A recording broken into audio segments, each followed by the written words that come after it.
Hey, this is Mr. Hanson. Today I wanted to look at complex numbers with you and how they might be graphed or located on not necessarily a number line, but a special kind of graph. So let's start with this quadratic equation here. We're going to solve for x, and I might start by square rooting both sides. So let's do that. So x plus 4 now equals the square root of negative 9, and you might remember that's plus or minus square root of negative 9, and that's just 3i, so plus or minus 3i. And from here we're going to have to subtract 4 from both sides, so x equals negative 4 plus 3i, that's one answer. X equals negative 4 minus 3i, that's the second answer. So rational numbers we're able to plot on a number line. Irrational numbers we're able to approximate on a number line to give us some sort of bearing on where the numbers are at. And imaginary numbers, we're going to have to think about them a little differently because there's two parts. This really is more than just an imaginary number. It's a complex number. It has a real part, a, and a complex part, bi. So a plus bi. And we want to figure out how to maybe locate that on a graph. So let's do this. So this is my real number line axis, and this is my imaginary number line axis, kind of like a coordinate plane. And so we have negative 4 plus 3i, so I'm going to go back 4, and I'm going to go up 3 right there. And so from the origin, this is what that number looks like, just like that. And we've got really two things going on. We have a directional value because we have, this is on a coordinate plane, so we have that angle there. And then we also have kind of a magnitude or a length. And so we've got this length here. So we've got the modulus and the argument. So the modulus just measures the magnitude or the length of that line, and the argument measures the angle right there.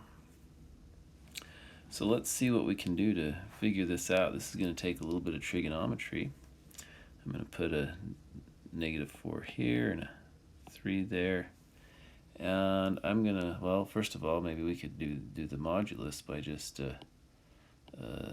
using the Pythagorean theorem. So we got negative 4 squared plus 3 squared equals c squared. And that's 16 plus 9, so 25 equals c squared. Square root both sides, and you got 5. So the modulus is 5. That's the length of that line, and then the argument. So let's take a look here. I would probably use tangent because we've got the opposite and the adjacent here for this angle right there. And then to find that angle, it's just going to be 180 minus theta, whatever our angle is right there. So 180 minus that. So let's see if we can do this. It's been a little while since I've done some trigonometry with you, so let's write it down like this. Tangent of theta, that's my variable, the angle's my variable, equals 3 over negative 4. And we're going to use inverse tangent to undo that. So tangent negative 1 there, and tangent negative 1 there. I'm going to have to plug this into the calculator on the computer. Calculator.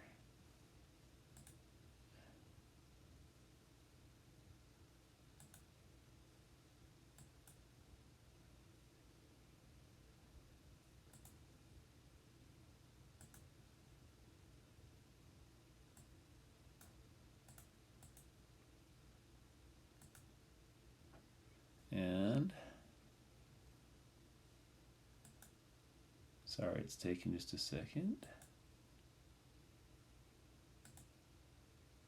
I'm getting 36.86 degrees. So 36.86 degrees here. And remember, we're looking for this angle here. So let's go 180 minus 36.86.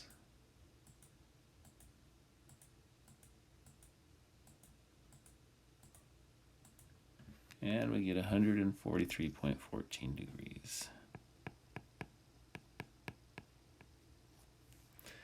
And so there are two parts to the kind of determining where a complex number is on a number line. There is the modulus, and we found that out by using the Pythagorean theorem. And there's the argument, and we found that out by using the inverse tangent function. So that's how that works. Thank you for tuning in. Hope this helps you kind of figure out how to identify a number on a complex number on the complex plane. Thank you.